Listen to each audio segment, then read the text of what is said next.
Assalamualaikum warahmatullahi wabarakatuh. Waalaikumsalam warahmatullahi wabarakatuh. Bismillahirrahmanirrahim. Alhamdulillahi rabbil alamin. Wassalatu wassalamu ala ashrafil anbiya'i wal mursalin.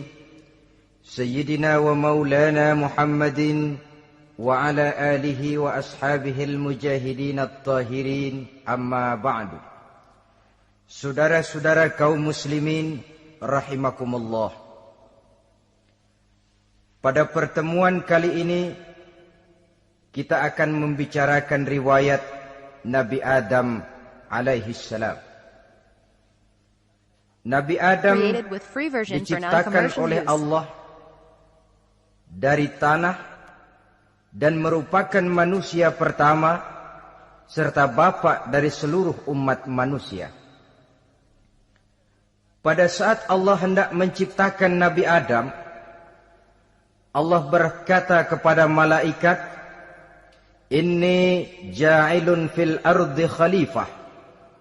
Aku akan menjadikan seorang khalifah di permukaan bumi.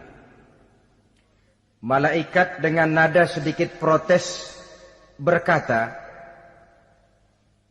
"Ataj'alu fiha may yufsidu fiha wa yasfiku ad-dima wa nahnu nusabbihu bihamdik wa nuqaddisu lak." Tuhan, apa perlunya engkau ciptakan seorang khalifah di permukaan bumi? Kelak kalau mereka berkembang biak, kerjanya hanya akan melakukan kerusakan, menumpahkan darah, saling bermusuhan satu sama lain. Sedangkan kami, kata malaikat, sudah cukup bertasbih memuji kebesaran-Mu. Allah kemudian menjawab, "Inni a'lamu ma la ta'lamun."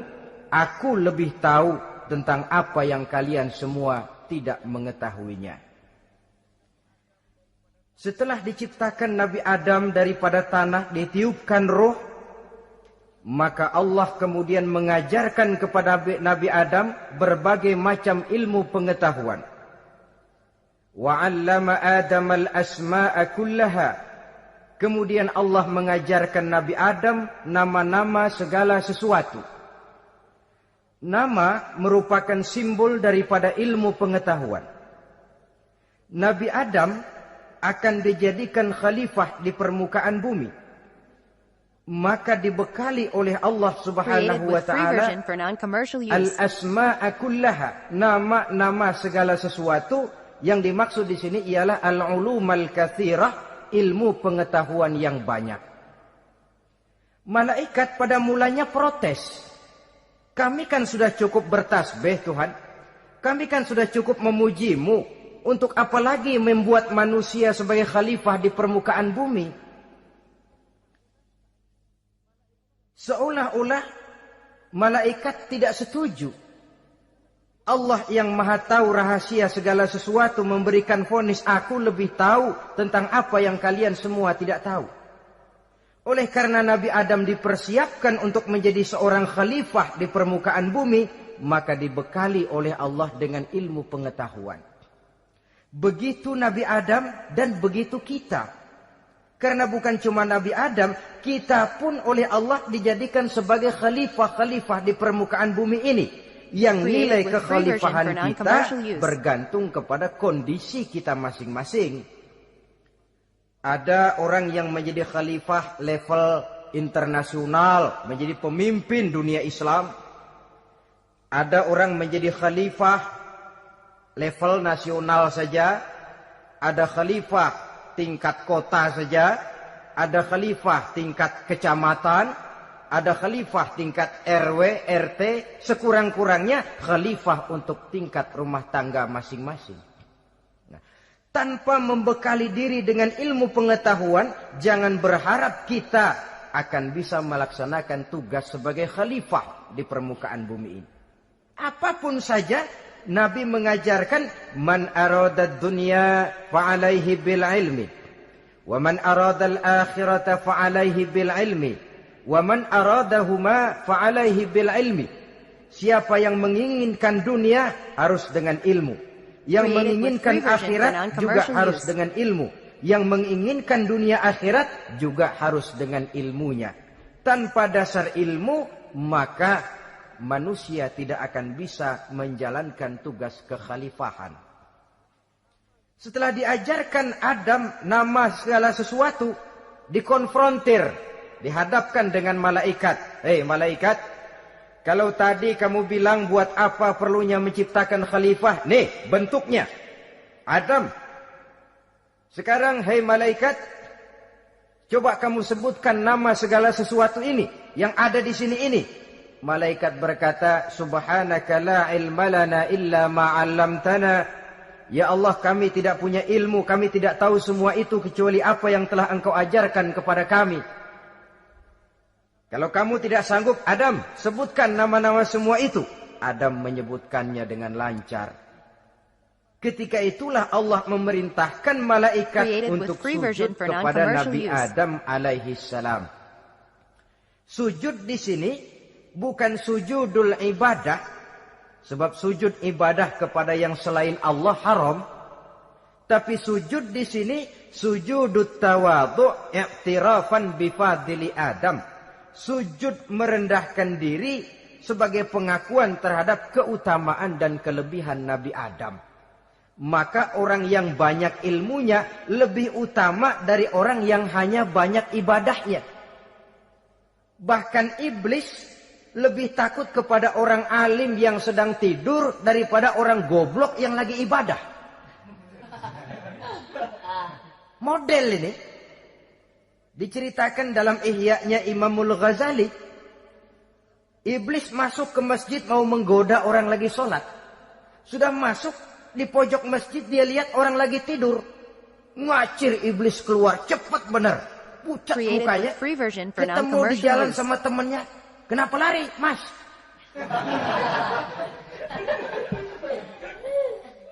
Kata temannya, saya mau goda orang sholat. Lalu tiba-tiba di pojok masjid saya lihat ada orang lagi tidur. Saya takut betul sama itu orang. Lari saya keluar. Loh, sama yang sembahyang sampean nggak takut, kok sama yang tidur takut bagaimana? Yang tidur itu orang alim. Yang lagi sembahyang itu orang goblok. Oh, godain orang goblok, saya colek juga dia lupa sembahyang. Tapi orang alim ini saya takut betul. Lah kalau diukur dengan malaikat waktu itu Nabi Adam, ibadahnya lebih banyak malaikat, jelas. Sudah bertasbih, sudah bertahmid malaikat. Nabi Adam baru diciptakan. Tapi kenapa Allah perintah malaikat sujud kepada Adam? I'tirafan bifadili Adam. Keutamaan Nabi Adam. Pantas untuk diserahi tugas sebagai khalifah mengatur kehidupan di muka bumi. Kalau malaikat yang jadi khalifah di dunia ini, nggak rame dunia. Coba malaikat, material, harta nggak perlu. Seksual nggak perlu. Dunia ini hambar. Justru dunia ini menjadi ramai setelah manusia diberikan fungsi sebagai malaikat, sebagai khalifah oleh Allah Subhanahu wa taala. Saudara-saudara kaum muslimin rahimakumullah, setelah nyata kelebihan Nabi Adam, maka Allah perintahkan Nabi Adam tinggal di surga dengan segala kenikmatan yang ada di dalamnya. Tapi lantaran sendirian, kesepian Nabi Adam ini. Allah Maha Tahu, maka diciptakannya pasangannya, yaitu Siti Hawa dari tulang rusuk yang sebelah kiri. Sehingga Nabi pernah pesan begini, Istausu bin nisa fa innahunna khuliqna min dhil'in. Hati-hati kamu ngadepi perempuan. Yang tolong dengar nih yang laki-laki, yang perempuan belaga budak aja dulu lah. Hati-hati kamu ngadepi perempuan. Fa innahunna khuliqna min dhil'in, karena perempuan diciptakan dari tulang rusuk sebelah kiri. Apa watak tulang rusuk? Tulang rusuk itu kan bengkok. Perempuan tuh begitu, didiemin aja bengkok terus, dikerasin patah.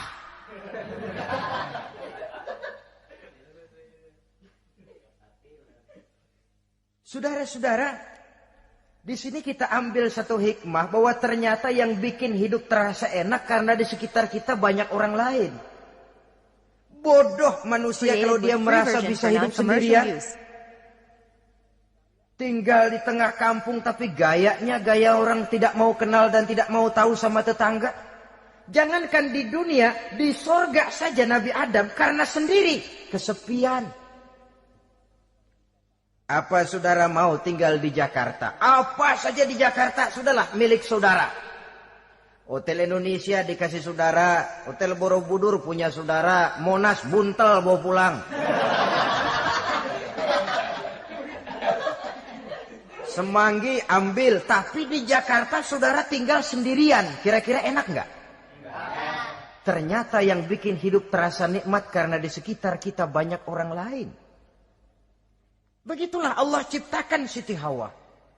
Setelah diciptakan Siti Hawa, natur manusiawi. Nabi Adam mau main pegang aja. Kata Allah, hai Adam, jangan kau sentuh sebelum kau bayar maharnya. Free version for non-commercial use. Maharnya apa ya Allah? Maharnya an tusalli ala Muhammadin sallallahu alaihi wasallam. Maharnya kau bersolawat kepada Nabi Muhammad.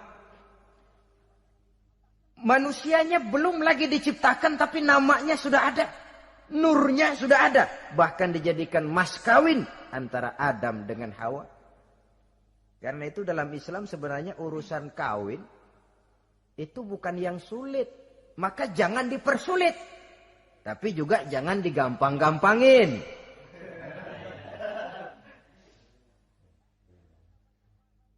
Artinya yang namanya mahar ini, walaupun cuma sebentuk cincin besi kalau orang sangat tidak mampu.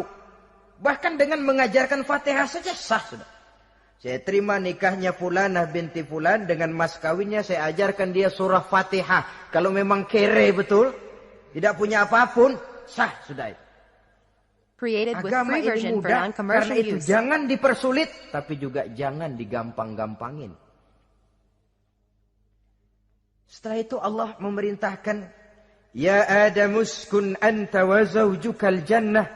Hai Adam, kau dan istrimu tinggallah dalam surga. Wa kula minha ragadan haitsu syi'tuma. Segala makanan yang ada di dalamnya boleh kau makan. Pakaian yang aneka warna boleh kau pakai. Nikmati seluruh fasilitas yang ada di surga ini. Cuma atu aja Adam. Yang lain boleh dah. Mau ngapa pakai atu aja jangan. La taqraba hadhihi syajarah. Jangan kamu dekati pohon khuldi itu. Dekat saja jangan. Apalagi sampai metik. Jangan Adam. Saudara, ma'asyiral muslimin, itulah watak manusia. Kalau ada 10 persoalan, yang 9 boleh, yang 1 tidak boleh, yang tidak boleh yang bikin dia penasaran. Gue pengen tahu ngapa kagak boleh sih. Timbul penasaran. Apalagi iblis selalu berusaha. Sebab pada waktu malaikat disuruh sujud, semuanya sujud kepada Adam. Iblis tidak mau sujud. Tuhan tegur. Iblis, kenapa kamu tidak mau sujud? Mana mungkin Tuhan. Saya akan dibikin dari api, kata iblis. Adam dari tanah. Unsur api lebih mulia dari unsur tanah. Masa saya harus tunduk kepada Nabi Adam? Gengsi dong. Adam kan anak kemarin sore, baru dibikin. Masa saya harus tunduk kepada orang yang macam itu? Ini kan perintah aku iblis. Kalau kau tidak mau tunduk, keluar dari sorga ini. Created with free version for non-commercial use. Karena kesombongannya tidak mau sujud kepada Adam. Nah, logika, kalau udah di sorga aja sombong diusir, apalagi yang masih tinggal di pinggir kali sombong.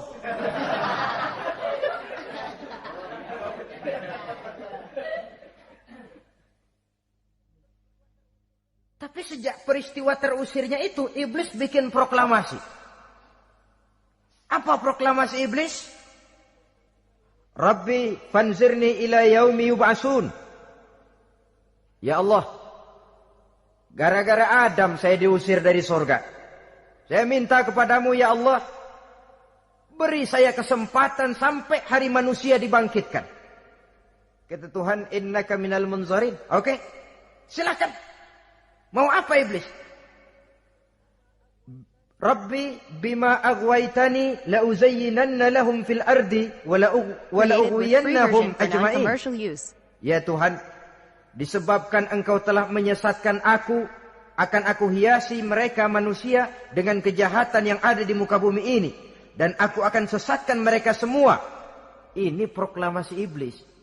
Gara-gara Adam saya terusir dari surga, maka sejak saat ini Adam dan seluruh keturunannya musuh bebuyutan saya. Akan saya lakukan segala macam cara untuk menggelincirkan manusia agar mereka menjadi orang yang Engkau murkai ya Allah.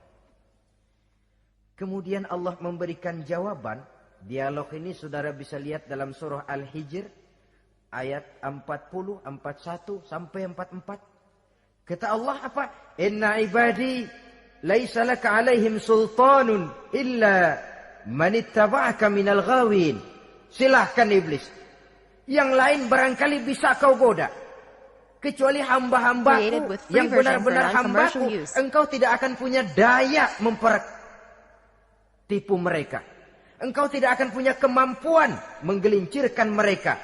Kecuali kalau memang mereka sudah mau ikut pengaruhmu. Sepanjang mereka benar-benar menjadi hambaku, kata Allah. Hamba Allah yang sebenarnya, mereka di luar kekuasaanmu iblis.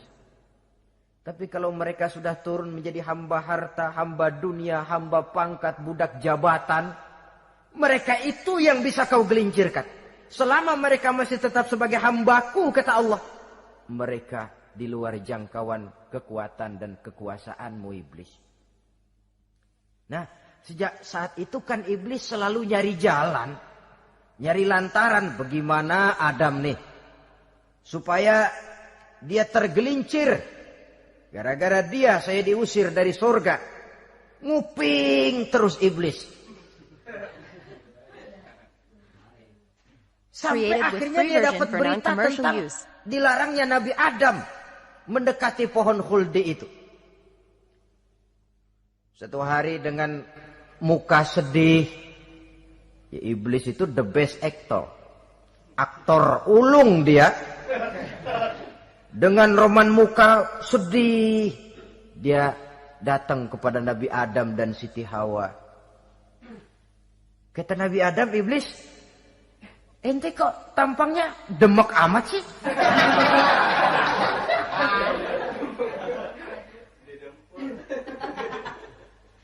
Kenapa begitu sedih?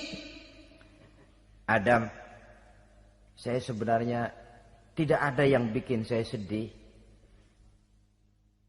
Cuma saya dapat berita bahwa engkau tidak akan selamanya di dalam surga ini. Wah Adam, kalau engkau bisa tetap tinggal di surga bersama istrimu, alangkah bahagianya saya, kata iblis. Tapi saya dapat kabar, ente nggak bakalan lama-lama di surga. Buktinya ente dilarang makan buah khuldi. Khuldun artinya kekal. Kalau kau makan buah itu, kau akan kekal di surga Adam. Tuhan nggak pengen, makanya dilarang. Wa qasamahuma inni lakuma laminan nasihin. Untuk memperkuat omongannya, sumpah si iblis. Bener Dam, saya sih ngomong cuma buat kepentingan ente. Saya sayang sama ente. Yang tahu cuma saya dah. Bicaranya seolah-olah untuk kepentingan Nabi Adam. Sebenarnya tujuannya tidak lebih menjerumuskan Nabi Adam. Begitu iblis zaman dulu, zaman Adam. Dan begitu iblis zaman sekarang. Seolah-olah bicaranya untuk kepentingan umat Islam. Tapi sebenarnya tujuannya ngelecehin. Created with free version for non-commercial use. Memperdayakan umat Islam. Dia bilang kepada Adam, saya sih cuma ngasih saran Adam, kalau ente pengen selamanya di surga, petik aja tuh buah. Pokoknya beres dah. Itu si Tuhan ngelarang bohongin doang lo. Supaya kau dan istrimu tidak lama-lama di surga, maka dilarangnya kau memakan buah khuldi itu. Udah, embat aja. Saudara-saudara, tipu daya iblis ini bisa kita baca dalam surah Al-A'raf ayat 20 sampai ayat 22. Nabi Adam tergoda, ditambah oleh bujuk rayu Siti Hawa. Nabi Adam yang setengah hati itu akhirnya terpancing betul. Sebab itu perempuan, walaupun peranannya tidak begitu kelihatan, tapi memang sangat menentukan. Tidak ada seorang suami bisa sukses jadi apapun dia tanpa peran serta istrinya. Karena itu sebagai muslim, kita punya teman hidup dan kita punya lawan hidup. Siapa teman hidup kita? Dalam arti sempit, teman hidup kita istri. Kalau dia istri tentu suami yang taat kepada Allah dan Rasulnya. Dalam arti luas, teman hidup kita ialah setiap muslim. Setiap orang yang pandangan hidupnya sama dengan kita. Itu teman hidup. Lalu lawan hidup kita siapa? Lawan hidup kita secara mutlak iblis dalam segala bentuknya. Iblis yang berbentuk halus, ini ngusirnya rada lebih gampang. Konon ya, iblis setan itu kalau dengar orang azan kan lari. Takut dia, dibacakan bismillah, minggir. Yang sulit diusir ini iblis yang berbentuk manusia. Diazanin nyengir.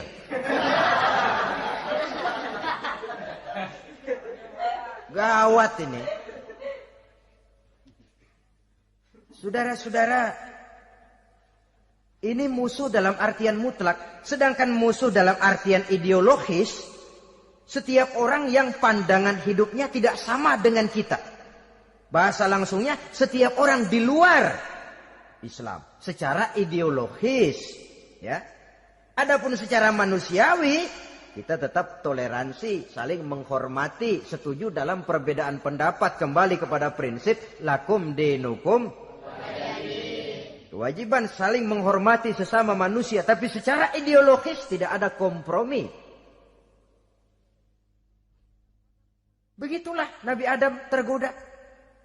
Dan begitulah iblis selalu menggoda keturunan-keturunan Nabi Adam. Sampai kepada kita sekarang ini. Tiap kali kita hendak melakukan berbagai kebaikan, iblis ini mulai bisik, kasar, kusuk, kesek.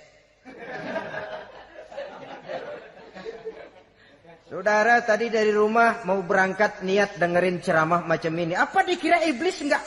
Wah, gatal iblis. Kata iblis, alah jangan bertingkah lah dengerin ceramah. Ceramah mah urusan 70 ke atas. Ente masih muda. Berjuang kita. Jihad, bismillah. Tidak, saya mau dengar ceramah. Berangkat kita ke tempat ini.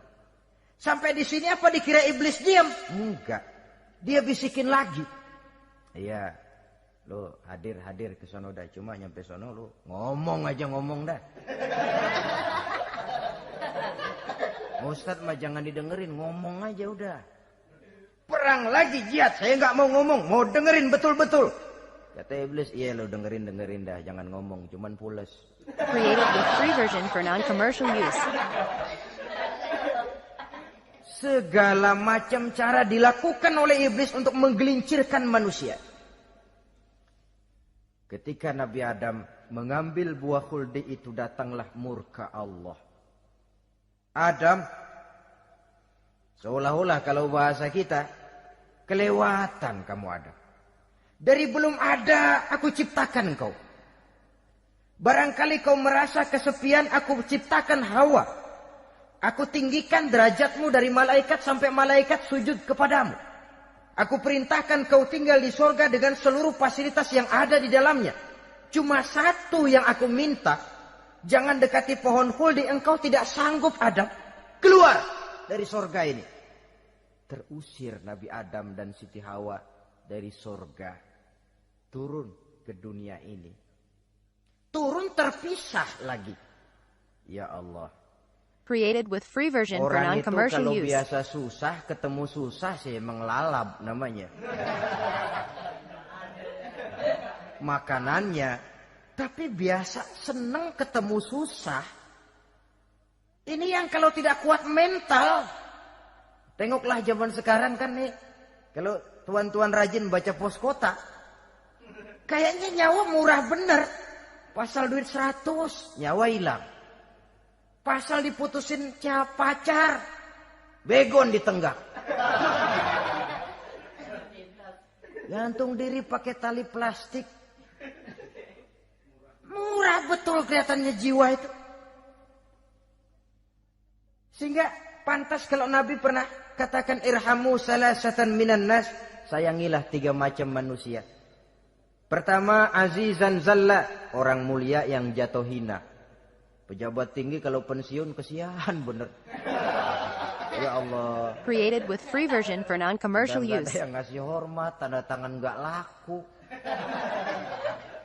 Azizan zalla, orang mulia yang jatuh hina. Yang kedua, ghaniyan qad iftaqara, orang kaya jatuh miskin. Dari hidup serba ada jatuh melarat. Yang ketiga, faqihan yal'abu bihil juhal, ahli fikih ngerti hukum tapi dipermainkan oleh orang-orang bodoh yang kebetulan punya kekuasaan. Kalau keluar fatwa sesuai dengan pesan sponsor, yang halal bisa jadi haram, yang haram dibikin remeng-remeng.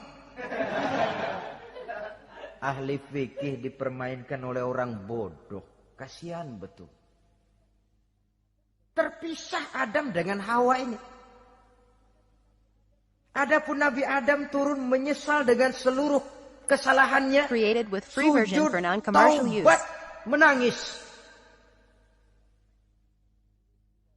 Menurut riwayat 300 tahun beliau sujud.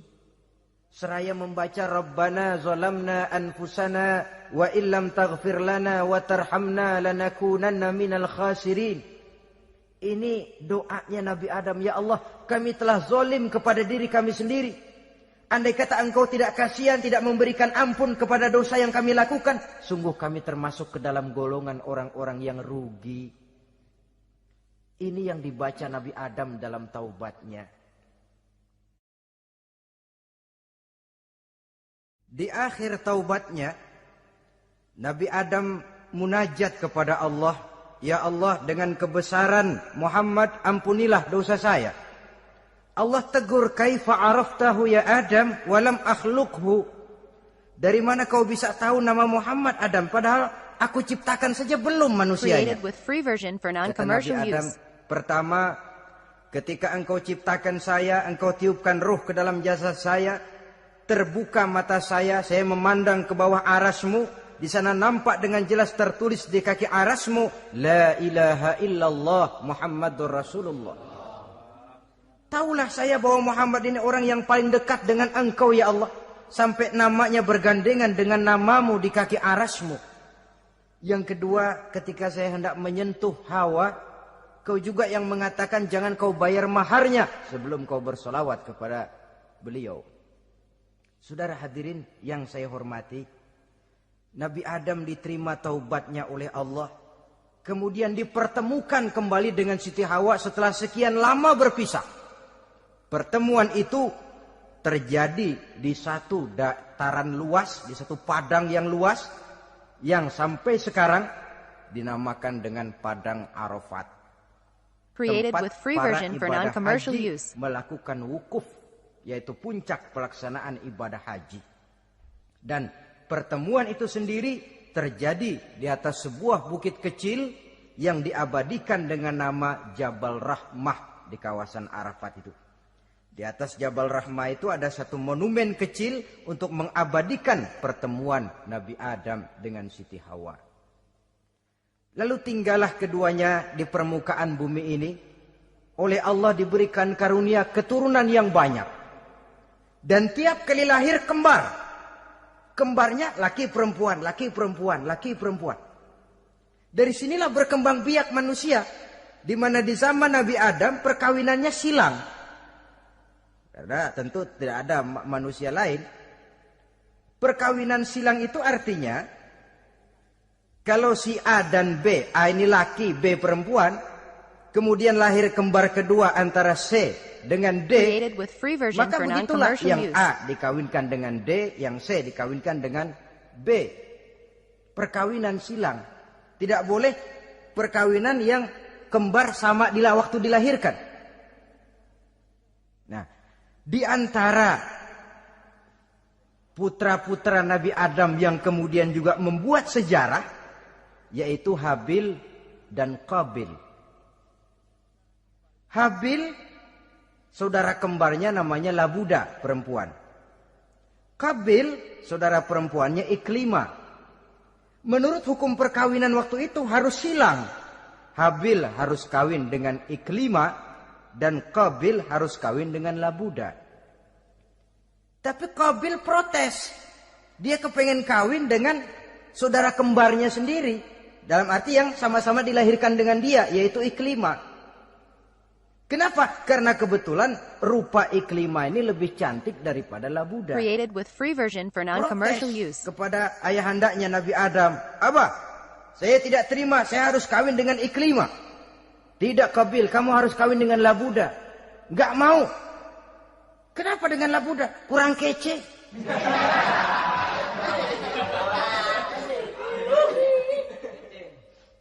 Bertengkar, Nabi Adam tidak berhasil menyelesaikan, lalu diserahkan saja kepada Allah.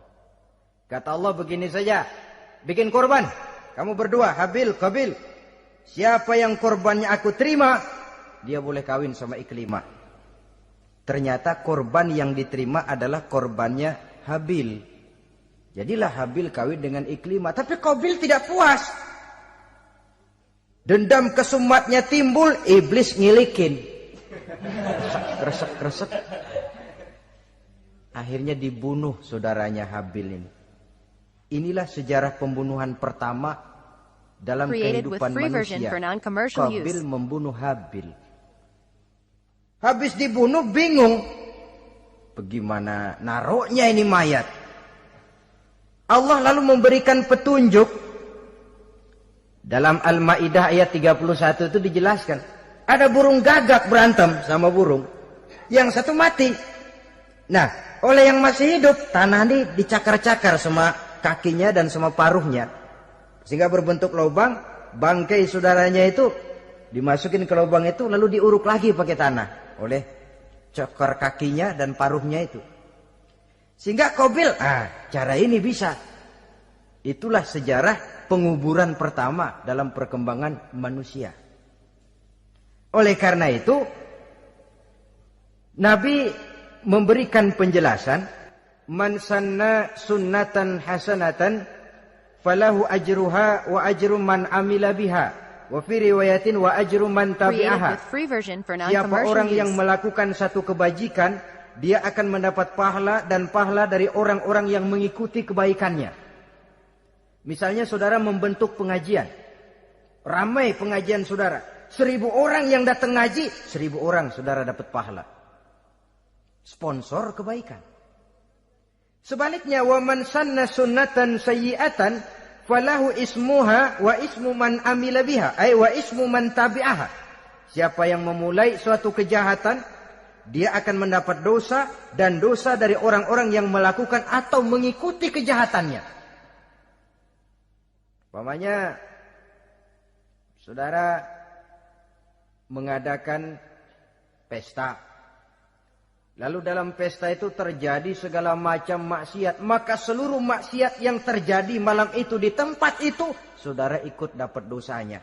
Kenapa? Sponsor. Tiap kali ada pembunuhan, Qabil dapat andil dosa. Kenapa? Sponsor. Tapi kalau 2 orang muslim, ini masalahnya Habil nggak ngelawan kan, dibunuh. Tapi kalau 2 orang muslim berkelahi, kata Nabi apa? Apabila 2 orang muslim saling berbunuh-bunuhan, maka al-qatil wal maqtul finnar. Baik yang membunuh ataupun yang dibunuh, dua-duanya neraka. Sahabat heran, ya Rasul, kalau yang ngebunuh masuk neraka pantas, tapi ini yang dibunuh kenapa neraka juga? Soalnya sama-sama niat, cuman keduluan aja. Itu kan masalahnya. Andai kata dia nggak terbunuh, dia yang akan membunuh. Niat itu sudah ada. Nah kalau Habil ini dia tidak punya niat membunuh, dia memang dibunuh oleh Qabil. Saudara-saudara kaum muslimin rahimakumullah. Lalu dari situlah berkembang biak keturunan Nabi Adam alaihi salam. Sehingga dengan demikian bisa kita katakan sebagai satu konklusi. Pertama, bahwa manusia adalah makhluk Allah yang menempati kedudukan tertinggi dan berasal dari Nabi Adam sebagai manusia pertama. Dengan malaikat sekalipun manusia sebenarnya lebih tinggi. Kapan? Kalau dia tetap benar-benar sebagai hamba Allah yang membekali diri dengan ilmu pengetahuan. Laqad khalaqnal insana fi ahsani takwim. Kami ciptakan manusia dalam bentuk yang paling baik. Dan ketinggian manusia itu tidak ditentukan oleh bahan-bahan dari mana manusia diciptakan.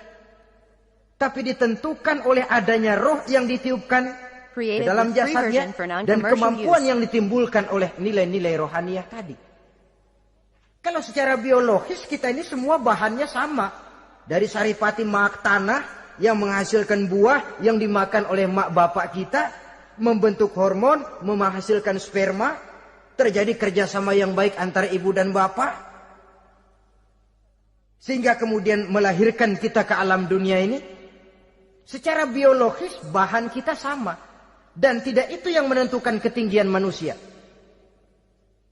Walaupun keturunan juga mempengaruhi, sebab sekarang ada istilah ramai orang bicara bayi tabung.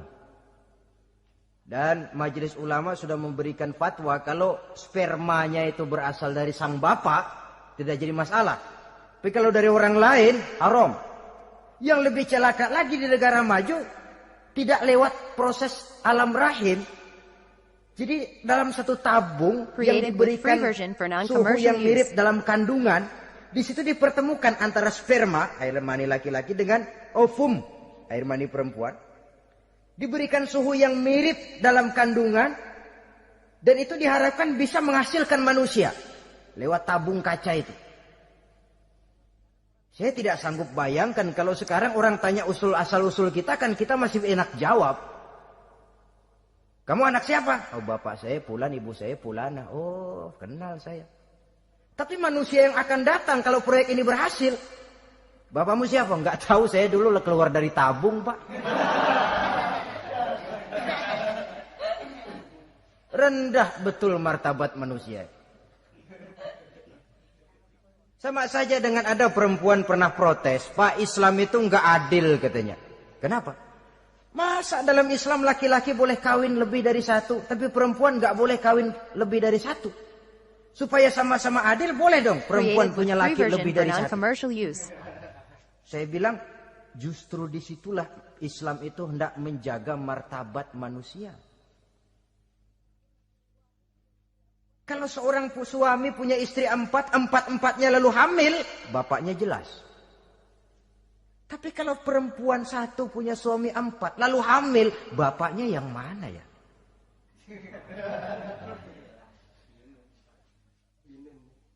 Rendah martabat manusia.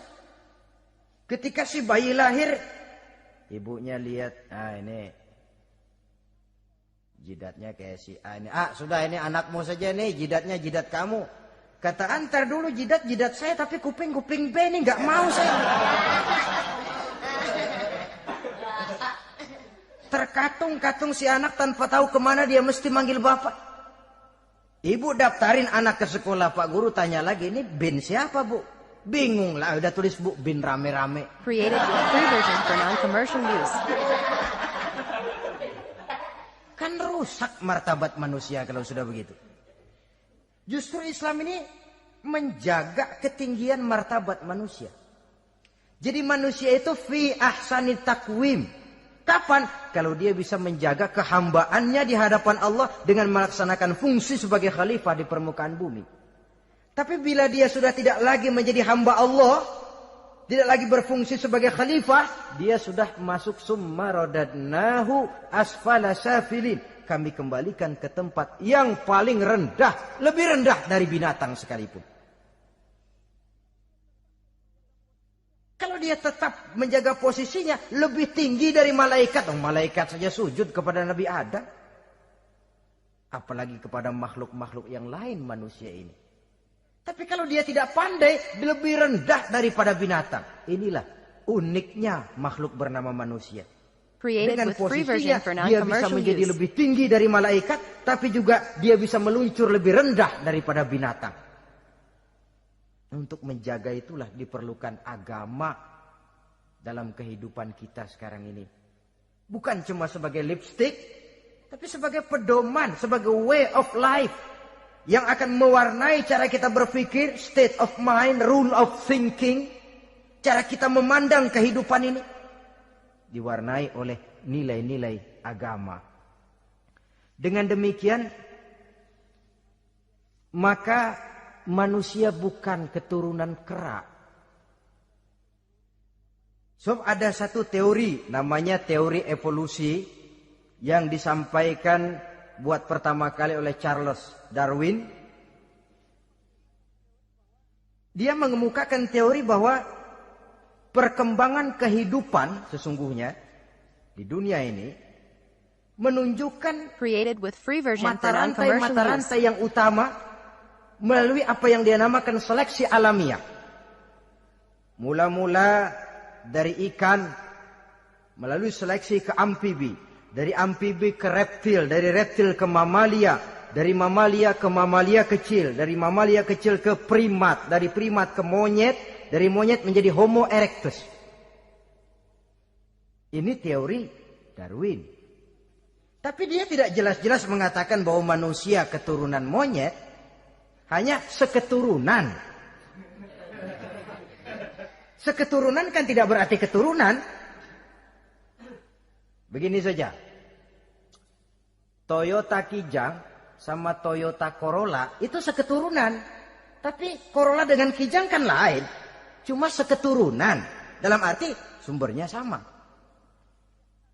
Makhluk yang tidak tahan seleksi alam oleh udara yang sangat dingin, perkembangan cuaca yang sangat panas, gempa bumi dan sebagainya, seleksi alam dia namakan, hilang, musnah dari peredaran. Seperti ada binatang raksasa itu dinosaurus, sekarang kan cuma tinggal dongeng saja, tinggal nama atau kerangka. Itu oleh seleksi alam dia nggak lulus, hilang. Yang bertahan, yang lulus seleksi alam. Manusia walaupun kecil yang lulus seleksi alam ini. Biar dihantam gempa bumi, angin topan, tetap aja ngejedok. Nah, teori Darwin ini, teori evolusi ini didukung dan dibuktikan oleh peninggalan fosil atau binatang dan tumbuhan yang hidup dan mati selama perkembangannya. Dari bentuk organik pertama hingga pendahulu terdekat daripada manusia. Tapi ada satu kelemahan dari pokok daripada teori evolusi ini. Pertama, garis perkembangan dari Homo erectus, yakni manusia jalan tegak, created with free version for non-commercial use, sampai kepada manusia mutaakhir masih belum menentu. Artinya, okelah, kalau manusia seketurunan dengan kera, batas antara manusia yang wujud sekarang dengan manusia purba itu apa? Yang menjadi penghubung. Monyet tidak mungkin. Ini dianggap mata rantai yang hilang, missing link namanya dalam istilah ilmiahnya. Dan ini masih dicari sampai sekarang. Kalau pendahulu terdekat manusia mutaakhir ini manusia purba, katakan Homo erectus, manusia jalan tegak. Lalu generasi sudah itu sebelum berbentuk manusia apa? Ternyata sampai sekarang masih ada missing link, mata rantai yang hilang. Lalu yang kedua, teori evolusi berhenti kepada manusia mutaakhir. Kalau memang kita manusia sekarang ini hasil evolusi, tentu kita akan terus berevolusi lagi. Dan akan jadi apa kita nanti? Ternyata sudah ribuan tahun manusia tetap manusia begini-begini aja. Tidak berevolusi kita ini. Apa lalu matanya jadi cuma satu di tengah? Hasil evolusi? Kan tidak. Tidak berevolusi. Jadi kembali kepada Quran, manusia pertama adalah Nabi Adam. Dan manusia-manusia berikutnya keturunan daripada Nabi Adam. Dan bukan hasil evolusi daripada monyet. Juga tidak akan berevolusi kemana-mana. Kalau demikian benarkah teori evolusi? Untuk mengatakan mutlak benar bukan wewenang kita. Untuk mengatakan salah total juga kebenaran ilmu adalah relatif sebagai relatifnya daya pikir manusia. Di samping dia harus membuktikan kebenarannya, maka kebenaran ilmiah adalah kebenaran yang relatif dan temporer. Contoh kecil saja. Dulu orang berteori bahwa bagian yang terkecil dari suatu benda namanya molekul, kan begitu? Molekul ini nggak bisa dibagi-bagi. Bagian yang paling kecil dari suatu benda namanya molekul. Ilmu terus berkembang. Ternyata molekul sebenarnya terdiri daripada atom. Atom itulah bagian terkecil dari suatu benda yang nggak bisa dibagi-bagi lagi. Nah, berubah sudah teori pertama. Tidak jadi molekul sekarang, atom. Belakangan rupanya atom masih tersusun dari partikel-partikel. Partikel inilah bagian yang terkecil dari satu benda. Berubah lagi sudah. Dan tidak mustahil akan ada penemuan bahwa partikel pun masih bisa dibagi-bagi lagi. Begitu juga dengan teori evolusi ini. Sehingga beberapa ahli semacam Dr. Charles Oxnard, Dr. Jane Paul Hallett dari Chicago dan California, mereka sudah membantah teori evolusi ini.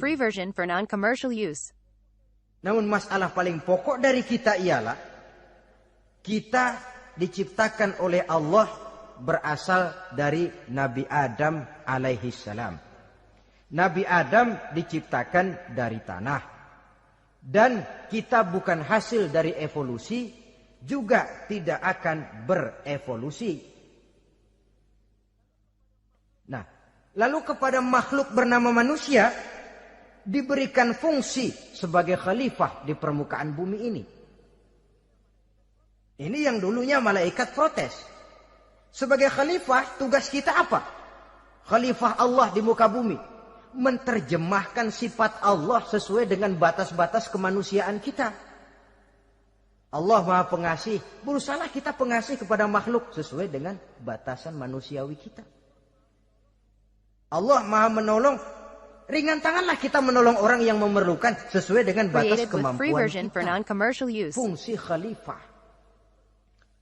Untuk bisa berfungsi sebagai khalifah secara baik, kita harus mempunyai modal yang dinamakan ilmu pengetahuan. Dan Islam sangat menggalakkan itu.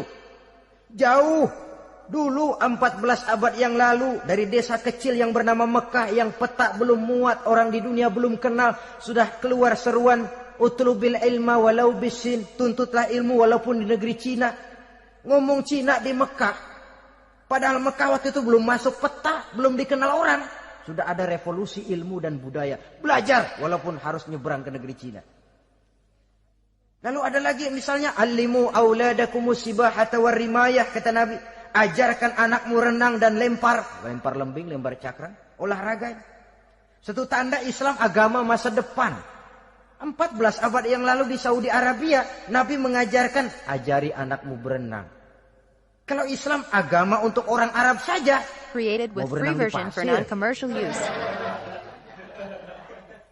tapi wawasan pandangannya luas. Bahwa Arab sebagian besar memang Islam, betul. Tapi Islam bukannya Arab, itu juga jelas. Sepanjang kita masih menjadi khalifah Allah, maka sepanjang itu kita fi ahsani taqwim. Nah, sebagai khalifah Allah kita bertugas membudidayakan alam ini. Kita kadang-kadang terlalu. Ada ayat, wa ma min dabatin fil ardi illa 'ala Allahi rizquha. Semua yang melata di muka bumi dijamin rezekinya oleh Allah. Ayat itu betul. Hak karena datang dari Allah. Bahwa rezeki disediakan di muka bumi memang. Tapi rezeki itu tidak turun begitu saja laksana jatuhnya embun di waktu pagi. Kita harus berusaha. Dan usaha manusia mencari rezeki lain dengan ayam. Created Kalau with ayam free version for dari tahun non-commercial atu. use. Nyari rezekinya tuh modalnya cuma ceker patok. Coba. Dari tahun 1 ayam, asal punya ceker, punya patok, sudah dapat rezeki dia. Nggak perlu masuk TK, SD, SMP. Tapi manusia cari rezeki, apalagi zaman sekarang. Persaingan hidup tajam, lapangan kerja sulit, tensi ekonomi tinggi. Masuk sekolah urusan, tamat sekolah urusan. Kadang-kadang dilema juga. Masuk perguruan tinggi negeri sulitnya setengah mati kayak onta masuk ke lubang jarum. Masuk perguruan tinggi swasta yang favorit biayanya selangit. Artinya tanpa membekali diri dengan ilmu, keahlian, skill, kemampuan, fungsi sebagai Created with khalifah free sulit version untuk for bisa kita non-commercial laksanakan. use. Saudara-saudara kaum muslimin yang berbahagia. Kalau fungsi khalifah ini mampu kita laksanakan, iblis putus asa sudah. Sebagai khalifah, di satu pihak kita menyembah hanya kepada Allah, di lain pihak kita membudidayakan alam ini. Ada apa sih di perut bumi? Minyak, gas, timah, emas. Ada apa sih di lautan? Pelajari lewat oceanografi, membudidayakan alam. Air sungai supaya arusnya nggak mengalir mubazir. Ada manfaatnya, bisa menimbulkan energi yang menghasilkan tenaga listrik. Bisa mengairi persawahan, irigasi. Bikin apa? Bikin dam, membudidayakan alam. Tapi juga mengislamkan budidaya itu. Bahasanya mengkulturkan natur, mengislamkan kultur. Created with free version for Membudidayakan alam non-commercial use. dan mengislamkan budi dan budaya manusia ini. Sehingga apapun yang kita kelola dari alam ini nantinya akan untuk menunjang tugas sebagai khalifah, sujud kepada Qadhi Rabbul Jalil. Saudara-saudara, maka bersyukur kita. Oleh Allah dijadikan manusia. Tidak pesan, terima beres, cantik. Dari segi biologis maupun psikologis, tidak ada makhluk secantik manusia. Dibekali dengan agama, di samping akal. Sehingga agama membimbing akal agar sampai kepada kebenaran yang hakiki. Kita sebagai keturunan Nabi Adam memegang fungsi khalifah. Jadi jangan main-main loh. Kita ini turunan Nabi, betul ini. Saudara-saudara yang hadir semua di depan saya ini, termasuk saya, kita gini, turunan Nabi kita ini. Nabi Adam. Jangan main-main loh. Turunan Nabi gini-gini. Nabi Adam. Sayang kalau posisi yang tinggi kita tidak melaksanakan fungsi yang tinggi. Sayang betul. Sebab itu manusia harus adil kepada dirinya. Dalam arti menjaga diri dari sesuatu yang bisa menghancurkan ketinggiannya dalam pandangan Allah. Jadi kalau kita sudah lemparkan diri ke meja judi, hanyutkan diri ke tempat mabuk, hancurkan diri di tempat maksiat, itu sudah tidak adil kepada diri sendiri. Tidak bisa menjaga ketinggian yang diberikan Allah kepada kita. Dikasih baju bersih, dicemplungin di comberan, diinjek-injek lagi. Kita ini diciptakan fi ahsani taqwim. Created with free version Masa for mau non-commercial turun use. berbuat seperti binatang, itu makhluk rendah? Masa mau mengikuti tipu dayanya iblis, yang dia sudah proklamasikan bahwa itu musuh bebuyutan kita? Innahu lakum aduwwum mubin. Setan musuhmu yang jelas dalam segala bentuknya. Saudara-saudara, nah, untuk berfungsi sebagai khalifah ini sekali lagi, bekali diri dengan ilmu pengetahuan. Dan ilmu itu di zaman kita sekarang tentu kalau Nabi Adam diajari langsung oleh Allah, wa 'allama Adam al-asma'a kullaha. Lah kalau kita mau nunggu Tuhan ngajarin, geblek terus. Ya tidak mustahil Allah memberikan ilmu yang disebut ilmu laduni ya. Transfer. Langsung Allah memberikan kepada seorang hamba, membukakan pintu hatinya. Tapi bukan potongan kayak kita yang dapat ilmu laduni macam begitu. Satu contoh, Created with free menurut version for ceritanya, non-commercial use. Hadratus Syekh Kiai Hasyim Asy'ari itu kan ngaji beliau kepada Kiai Khalil, Bangkalan, Madura. Kiai Khalil ini wali. 2 tahun. Berguru di sana nggak diajarin apa-apa. Cuma kalau pagi nyari rumput. Tiap hari 2 tahun akhirnya Hadratus Syekh bilang, Kiai, saya kapan diajari? Sudah Hasyim, kau pulang saja. Insya Allah kau alim. Itu aja pulang jadi orang alim. Ya di samping terus beliau belajar ke Mekah. Kita harus melalui proses belajar. Ini untuk menunjang tugas kekhalifahan kita. Sebagai hamba Allah dan sebagai khalifah Allah di permukaan bumi. Sehingga 2 tugas ini bisa kita laksanakan dengan sebaik-baiknya. Menjaga martabat manusia sebagai makhluk yang mulia dan keturunan dari Nabi Adam alaihissalam. Saudara-saudara, ini sajalah pembicaraan kita kali ini. Terima kasih banyak atas segala perhatian. Mohon maaf Created atas with segala free version for kekurangan. non-commercial use. Usikum wa nafsi bitaqwallah. Aqulu qawli hadza. Wassalamu alaikum warahmatullahi wabarakatuh.